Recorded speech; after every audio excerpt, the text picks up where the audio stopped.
So I'm finally back with part 2 of my Crusader Kings 3 modding tutorial. Now, I had already recorded part 2 and part 3, but the footage got corrupted. So that's why it's been so long for me to get part 2 up. I literally lost like hours of footage. So yeah, that wasn't great. But if these tutorials are helping you, then all I ask is that you hit the like button. And if you want to help me out, then just subscribe so I can get to that 1,000 subscriber milestone. Do it. All right. So in part 1 of the tutorial, we spoke about how to create traits and how to put those traits into your game. Now what I'm going to show you in this video is how you can actually set up what they call on actions. So on the right hand side, I have the game files, and on the left hand side, I have our mod. So if we go into the game files into common folder, and then we go into the on action folder, you will see in here loads of examples of what you can do with on actions. So if we look at childbirth, for example, in here you can just see like you get loads of examples of the different types of on actions that you can create. So if you want to get an idea of what you can actually do with on actions, you can just go through all of these files and you can basically copy the game's code, but obviously change it to what you want to do. You got death, court events, marriage. Like there's just so much to go through. It would take me too long to go through each one. If you want to get some more help on what to do with these files, you can actually click this file here, and it just gives you all different conditions that you can set. But to help point you in the right direction, I'm going to give you a few examples of what you can do with on action commands. So we need to go into the common folder, because as always we are going to copy the layout of the games files. So as you see, we're in the common folder, and then we need to create a folder called on action. And then once we go into the on action folder of our mod, all we can do is we can just copy one of these. So we will just copy this one, paste it into our mod, and then I'm going to rename this to add trait on action. And then we're going to open that file. And I should say, if you've not seen part 1, then definitely go and watch that first, because there's a lot of things that might not make sense in this one if you don't watch that one first. Once we're in this newly created file, I'm actually going to delete all of this. Obviously you can use some of this code for yourself if you want to, but for this case I'm just going to delete it all, and then we're going to actually write our own code. If you want to find out what on actions already exist in the game, you can go to the CK3 wiki, and as you can see here, like it just tells you a load of on actions that already exist. And the one I'm going to be using first is on birth child, basically on the birth of a child. So to do that, we need to type on birth child. Remember, no spaces, always underscores, and then equals, and then the brackets. And we're going to write on actions equals, we're going to put some more brackets in, and then we're going to write on add ZMT trait, because if you remember from the previous part in this series, that's the actual name of our trait. So obviously instead of ZMT trait, you would write whatever trait yours is called. Now what you're telling the game there is you're telling the game that on the birth of a child, you want it to trigger this on action, which is add trait. But of course, instead of on birth child, you can use any of the on actions that we spoke about before.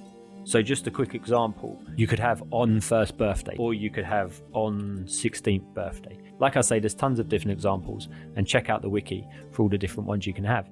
If we go back to our traits file, if you remember, we created a couple of traits. So what we could do in this example is say ZMT trait 1, we can give our character when we first create them in the create a menu screen.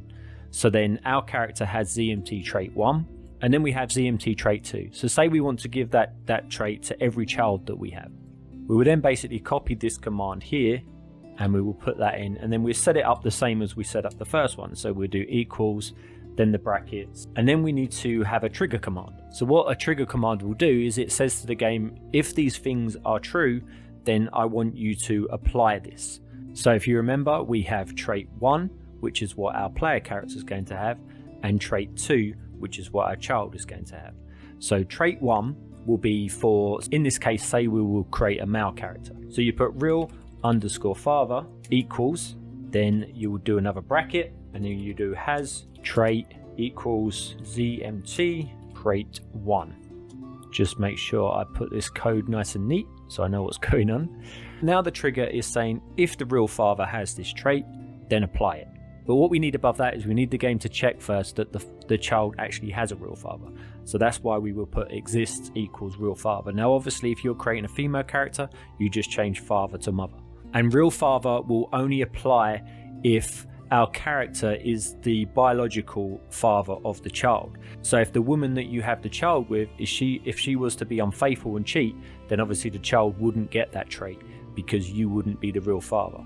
And then there's lots of other things that you could have in the trigger, you know, if you want certain conditions. So you could have like is female, for example, and then you could put yes, or it could be is male. If you want more of an idea of what triggers you can have, again, check the other on action files that they have in the game. You know, also check the CK3 wiki, because that will have plenty of triggers, but any triggers, you know, you can pretty much put in here. So as I said, the trigger is checking for things to be true. And if it is true, then that means this will activate. And now we need to tell the game what to actually activate. So then you need an effect. And the effect is basically what is going to happen once these things are true. So then you put effect equals then the brackets. And then in our case, we want to add the second trait. So we will put add trait equals ZMT underscore trait 2. And then that is the effect. So basically what this on action now is telling the game is that every time my character has a child, I want you to add trait ZMT trait 2 to it. Now, like I said, obviously you would put whatever trait you want in here. In the effect, you know, that you can have other options as well. Now, if other characters had the ZMT trait 1 in your game, and you wanted to make it so just the children that you have the second trait, like not the AI characters, then instead of this line of code here, you know, you could just have something like real father equals is AI equals no. And that means that any children of AI characters in game will not get the ZMT trait 2. And then alternatively in the effect, and you could do an if command. So you would put if equals and then the brackets, and then you could put limit equals bracket father equals bracket is AI equals no, and then add trait ZMT trait 2. But obviously you wouldn't have the add trait part here, you would just have it like that, because then you can just copy this if, and then you could just put that again, and then the father is AI, you could say add trait 3, for example. So you could have two different traits, like for, you know, different things. And then within this limit, you know, it doesn't have to be father equals is AI. You can put whatever command, you know, that you want in there. And then another thing you can do with the if command is you could put has underscore trait equals bastard. And if the child has this trait, then you want to remove that trait. So that's basically saying any children that my character has, if it has this trait here, then remove it. But obviously you can put, you know, any trait that you want in here. And then alternatively, what you could do is that if a child doesn't have a certain trait and you want them to have a certain trait, you can use the not command. So you put not trait equals has bastard, and then you'd put add trait. And then that's telling the game that if the child does not have the bastard trait, you know, give it the bastard trait. But again, put any trait that you want in there. And then you could also do this with, say, perks. And then with the search commands like not or nor, like there's quite a few of them. Like I say, if you want to find out every single one, I definitely recommend looking at the CK3 wiki, because, you know, that can be very helpful. If you end up creating multiple traits and you want the child to have a trait, but not if it has a certain trait, then what you can do then is you can set up a not command. So you could put not equals and the bracket, and then you could put or equals bracket. If you want to write any text that the game isn't going to read, then you just use the number sign. If has any of these traits, don't go further. So basically I'm saying to the game, if the child has any of these traits, you know, don't go any further with this, like don't activate, you know, the effect basically.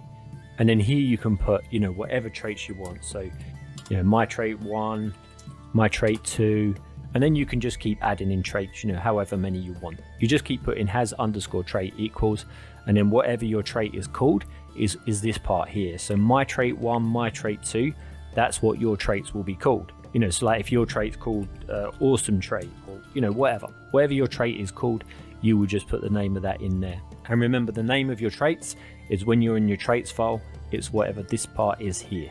This is what the name of your trait is. And then, like I said, that is telling the game that if the child or the person or whatever the on action is you're doing, if they have this trait, do not move on any further. And then one thing I want to cover in the effect is just say you want a child to have a trait, but only if the mother has a certain trait and the father has a certain trait.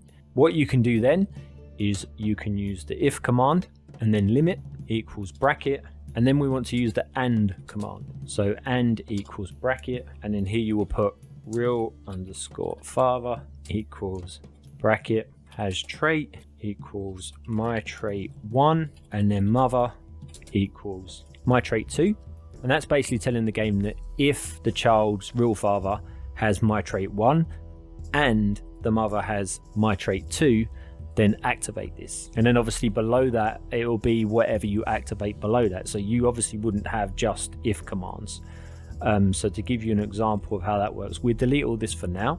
And then here you would put add trait equals, say, my trait 3. I said this in part 1, but one reason that your code usually won't work is because of your brackets. So make sure that you double check all of your brackets. So if you look here, we're missing a bracket because we haven't got the effect bracket, because this bracket here needs to close off the whole on action. Yeah, so this bracket on the end here has to be the end of this, but it's not, is it? It's the end of the effect. So that means we're missing a bracket. And if you look, the if command we have here is lined up with the effect command. And that's why I always say, make sure that you keep all of your code nice and neat, because then you can see where your brackets go. Because now you can see that this ends the if command. So we need another space, and then we need another bracket here. And then that closes the effect box.